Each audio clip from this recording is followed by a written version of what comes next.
الممثل التكوين هذا كيفيه يعني في اطار اعداد الممثل او ميم طون تاع لا سينوغراف يحكيو على العمل المسرحي كامل. كانوا استفادوا من التكوين اللي جا من قبل، يعني تاكدنا من وصولهم لدرجه معينه ثم باش كما نقولوا انجاجينا مع الشيخ في.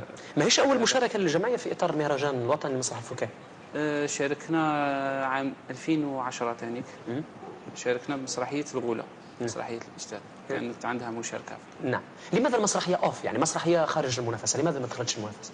ما عندهاش كريتير ولا ما عندهاش السؤال محرج شويه بس اللي كان انا لما جيت تحس حسيت الفرقه هذه والمجموعه دي متميزه شويه، متميزه فنيا ومتميزه بمغامراتها. لما جمعيه هاويه تغامر باش تجيب رجل مسرح من تونس ومصاريف ونقل وطياره وكذا دليل على اهتمامها بالمسرح. فلما جيت انا قلت لهم المشاركه وعملنا عمل ربما قد يكون انا نرجسي الله غالب، معنا كل فنان يكون لابد ان يكون نرجسي. قلنا العمل متميز، العمل نتاعنا قلت لهم ما تدخلش المسابقه لانه كانه عيب باش نزاحموا ناس تتعامل مازال مستواهم متوسط ماهوش يرقى الجماليه الكبيره. فقلت لهم خلينا نشاركوا على خير واحد. بينما الغوله خاطر المهرجان مهرجان فكاهي والغوله جديه، الغوله دراميه اكثر منها فكاهيه، فربما الشيء ربما يخرج على حتى على المحتوى تاع المهرجان.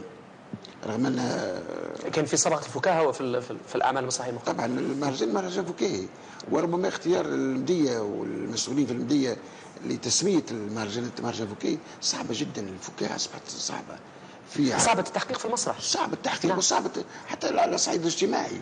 اليوم وطننا يعاني من مشاكل واضطرابات فصبحت معناها الابتسامة صعبة باش تضحك الناس. نعم. أنا حبيت يعني نتوقف عند نقطة أنه هذه المسرحية يمكن أن تصنف في مصاف يعني عمل احترافي متميز.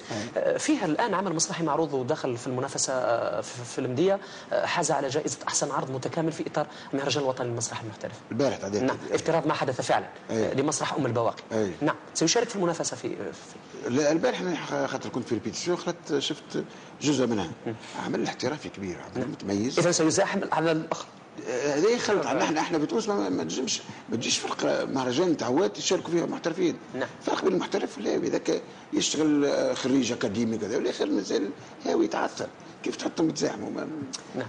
معناها ما ثماش مقارنات، ما ثماش مواصفات. معناها نحب بالمناسبه نحب نشكر على المسؤولين في المدية، خاصة محافظة المهرجان يعني محافظة المهرجان ومديرية الثقافة والأخ محمد بوكراس، لأنه رجل متميز ورجل مثقف. أنا أحترمه جدا هذا الرجل. نعم.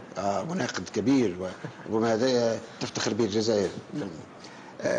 نحب نشكرهم على ضيافتهم اللي هي في المهرجان واحترامهم رجال الإبداع ورجال الفن، كذلك رجال الإعلام قاموا مجهود كبير في إيصال رسالة المهرجان وصلت المهرجان.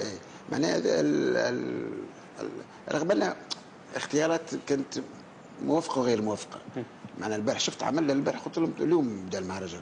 بينما الاعمال السابقه كانت اعمال متواضعه، ماهيش عمليه ترقى الى مستوى الابداع. اعتقد هذا هو دور المهرجانات، يعني سيرقي الاعمال، سيطور وسيجدد ربما الصبغه. تبقى من عمر فقط هذه الدردشه، استسمح دقيقه فقط. فضلت ان يكون برنامجنا في الليل حتى نتكلم الليله تحكي عن العنوان المسرحيه، ولكن جاء في الصباح معليش يعني ولا في دقيقه هكذا عن هذه المسرحيه. نحب نغير العنوان الصباح نحكي. تفضل. نحب المناسبة كما نشكر معنا كل التلفزيات الجزائرية، لأن التلفزيات على قدم وساق، وهي تواكب كل المهرجانات، تواكب كل التظاهرات، تواكب كل الإنجازات. أنا انبهرت في الجزائر بالإنجازات والمشاريع الضخمة. أنا لما نشوف في مدية اللي مدينة تعتبر مدينة أنا ولاية صغيرة مش ولاية كبيرة، ولكن لما زرت المسرح والطلق المشروع الجديد شيء غريب، شيء مهول. نحن في حاجة إلى البنى التحتية، لأنه لا يمكن أن تعمل مسرح بدون فضاء، لا يمكن أن تعمل مسرح والفضاء لا يمكن أن يكون موجود إلا إذا وجد الناس. ابن خلدون يقول اينما وجدت معمارا وجدت مسرحا. نعم، ونحن كلما وجدنا مبدعين وفنانين اكيد نجد مسرح ونجد ابداع مسرحي. فتحنا الشهيه فقط تحدثنا عن عنوان مسرحيه، مسرحيه ليلى تحكي لكل من يريد ان يتابع اطوار ومشاهد هذه المسرحيه ما عليه الا التنقل الى العاصمه التتري المديه التي ستحتفي بضيوفها من خلال الليله الختاميه او اليوم الاخير لفعاليات المهرجان يوم 7. اشكرك الطيب السهيلي المخرج المسرحي حضورك في البرنامج، واشكر كذلك عبد القادر الربحاوي رئيس جمعيه اقواس لمواهب الشباب من عاصمه التتري المديه، ومن خلالك نحيي كل الناس المديه خاصه محافظه المهرجان وعلى راسها السيد ميلود بالحنيش محافظ المهرجان اللي حرص شخصيا على انه يتواصل حتى مع التلفزيون، يعني من خلال انه نستضيفكم ونقدمكم لكل المشاهدين في الجزائر وحتى خارج الجزائر، لانه برنامجنا يطلع عبر الجزائريه الثالثه.